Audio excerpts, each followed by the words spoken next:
Hello, everyone. The story of a man who changed the world. Bill Gates is one of the most extraordinary human beings of the modern era. His story is not simply about becoming rich or building a successful company. It is about a person who saw the future before anyone else did, who chased that vision with total commitment, and who then used everything he had built to try to make the world a fairer and healthier place. It is a story of obsession, genius, bold risk taking, and ultimately genuine human compassion. William Henry Gates III was born on October 28, 1955, in Seattle, Washington. He came into the world as the son of a successful lawyer father and an ambitious, intelligent mother who served on the boards of major corporations and was deeply involved in community work. The Gates household was not simply wealthy, it was intellectually alive. Dinner table conversations were debates, opinions were challenged. Reading was not a hobby, but an expectation. His grandmother, who loved card games, taught young Bill from an early age that winning required careful thinking, patience, and a refusal to give up when things got difficult. These early lessons embedded themselves deeply in the boy who would one day reshape civilization.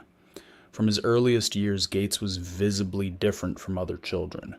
He had an almost supernatural memory, capable of reading a page and recalling it with near perfect accuracy. He was intensely curious about how systems worked, why things operated the way they did, and how any process could be done better. He was ferociously competitive, but his competitiveness was not merely about winning, it was about understanding. He needed to know the mechanics behind success and failure. This burning need to understand, combined with his extraordinary mental gifts, made him unlike any child around him. The moment that permanently changed the direction of his life came when he was 13 years old. His school, Lakeside School in Seattle, used money raised from a rummage sale to purchase computer time on a General Electric machine for its students. Most of the boys showed passing interest. Bill Gates was completely, utterly, and permanently transformed.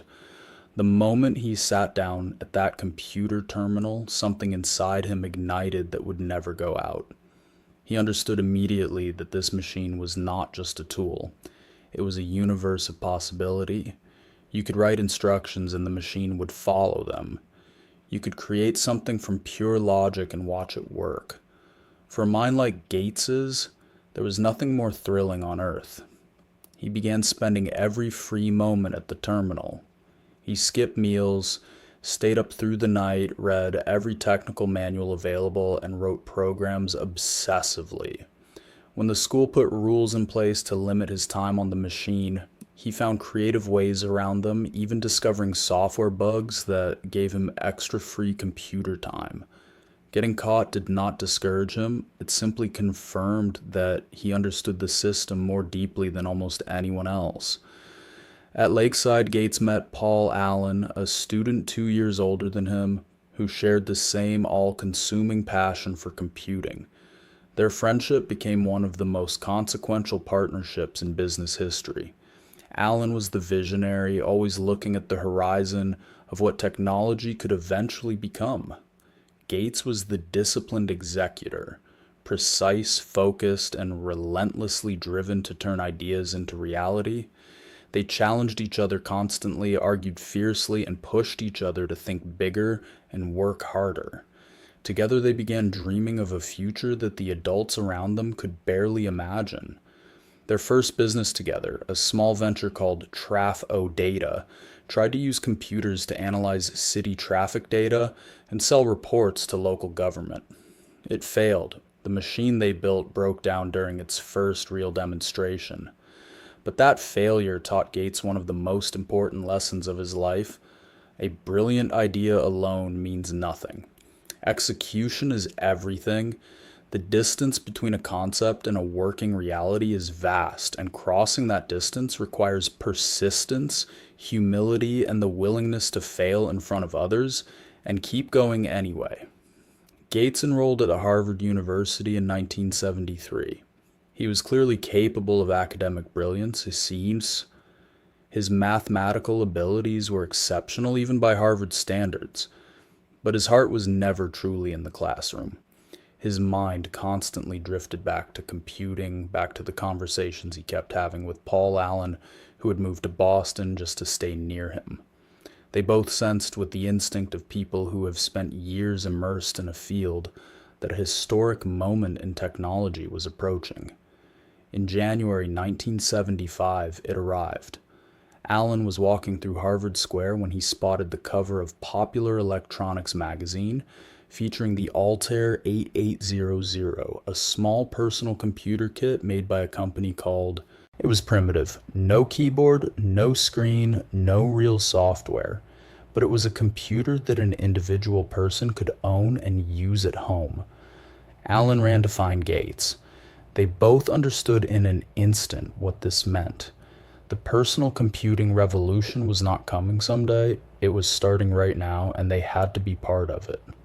Gates called Emmites and told them he and Allen had already written a programming language that would run on the Altair.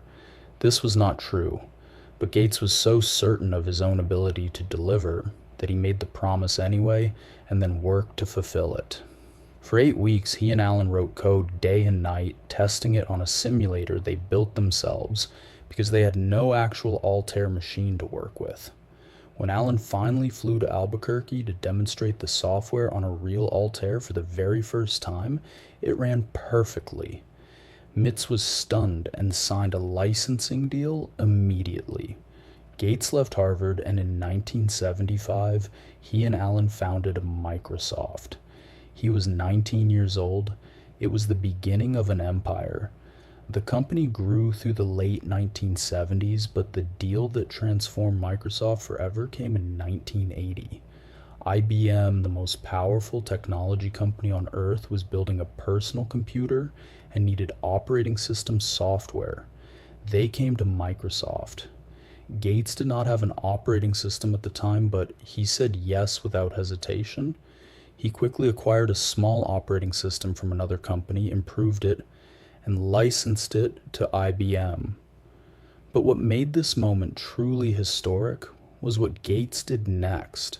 He kept the rights to sell that same operating system to every other computer manufacturer in the world. When the personal computer industry exploded and dozens of companies began building IBM-compatible machines, every single one of them needed Microsoft software. Every single one paid Microsoft a fee.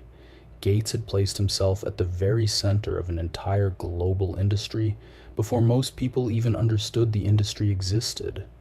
Through the 1980s and 1990s, Microsoft's dominance grew into something almost without precedent in business history. Windows became the operating system powering roughly 90% of computers worldwide. Microsoft Office, with its Word, Excel, and PowerPoint applications, became so embedded in professional and educational life that it stopped being a product people chose and became simply the way the world worked. Gates became the richest person on earth and held that position for most of 2 decades. He built not just a company, but the very foundation on which the modern digital world was constructed. However, success at this scale also brought serious controversy. Microsoft's methods of protecting and extending its dominance eventually crossed legal boundaries. When the web browser Netscape threatened Microsoft's control of the computing experience, Gates' company responded by bundling its own browser into Windows in a way designed to eliminate competition. The United States Department of Justice filed a major antitrust lawsuit in 1998. And the legal battle that followed was one of the most dramatic in corporate history. Microsoft survived but was required to change its practices, and the episode forced a public reckoning with the difference between fierce competition and the abuse of monopoly power. In 2000, Gates made the decision that would define the second half of his life.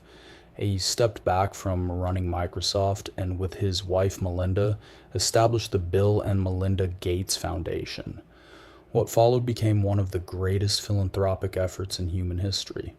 The foundation invested billions of dollars into fighting the diseases that were devastating the world's poorest people: polio, malaria, tuberculosis, and preventable childhood illnesses that wealthy nations had largely stopped worrying about, but that continued to kill millions every year in developing countries.